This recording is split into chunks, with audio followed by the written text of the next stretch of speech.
생명의 체험의 넷째 단계. 첫 번째, 몸을 인식함. 2주 5일 아침의 누림. 로마서 12장 4절.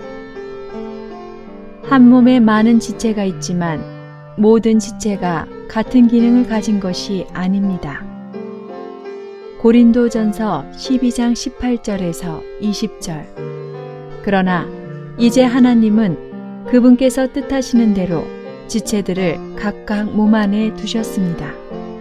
모두가 한 지체라면 몸은 어디에 있겠습니까?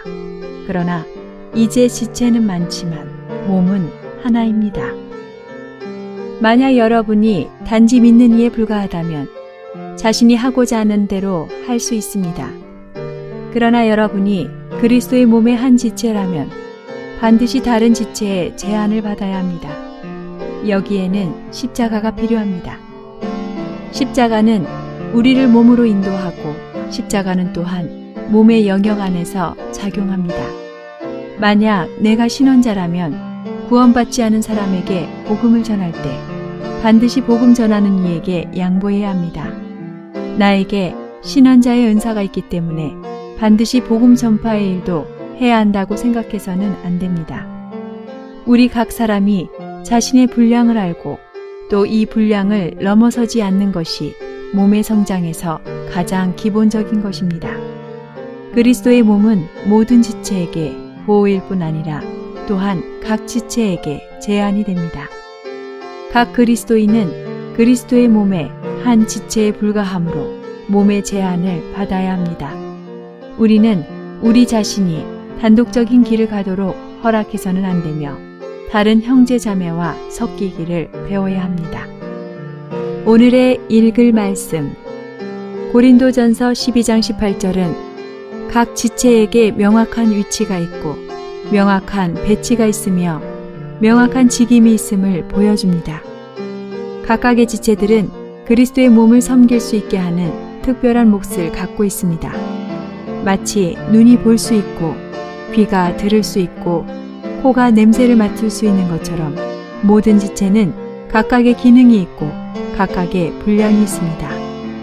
눈은 보는 것으로 몸을 섬기고 귀는 듣는 것으로 몸을 섬기며 코는 냄새 맡는 것으로 몸을 섬깁니다. 그들은 각기 맡은 책임이 있고 서로 대체할 수 없습니다.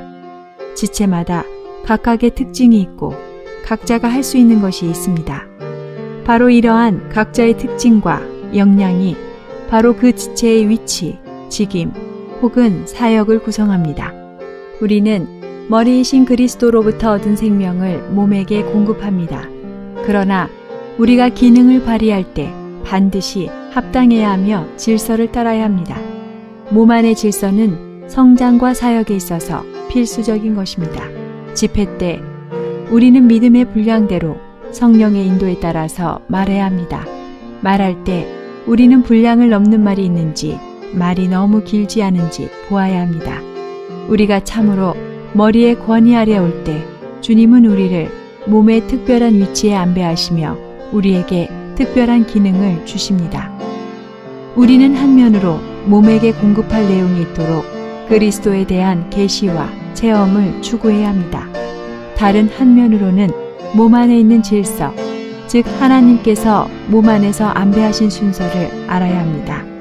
우리는 기꺼이 우리 분량에 제한받아야 합니다. 우리의 분량을 넘어설 때 즉시 우리는 머리의 권위를 넘어서게 되고 기름바름의 가르침을 떠나게 됩니다. 우리가 우리의 분량을 넘어설 때 우리는 몸의 질서를 방해하게 됩니다. 그리스도의 몸은 유기적인 생명체이며 사람의 안배로 좌우될 수 있는 것이 아닙니다. 각 지체는 반드시 머리로부터 생명을 얻어야 하고 합당한 질서 아래 기능을 발휘해야 합니다. 머리와의 관계가 합당할 때 우리는 몸 안에 있는 우리의 위치를 자연스럽게 지키게 됩니다. 하나님은 원하시는 대로 지체를 각각 몸에 두셨습니다.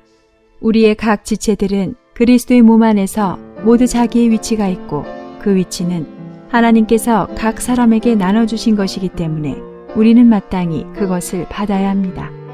그러한 안배는 하나님의 뜻에 따른 것이기 때문에 각 지체들은 모두 다 꼭 필요하며 특별히 더 약하게 보이는 지체들이 오히려 더 필요합니다.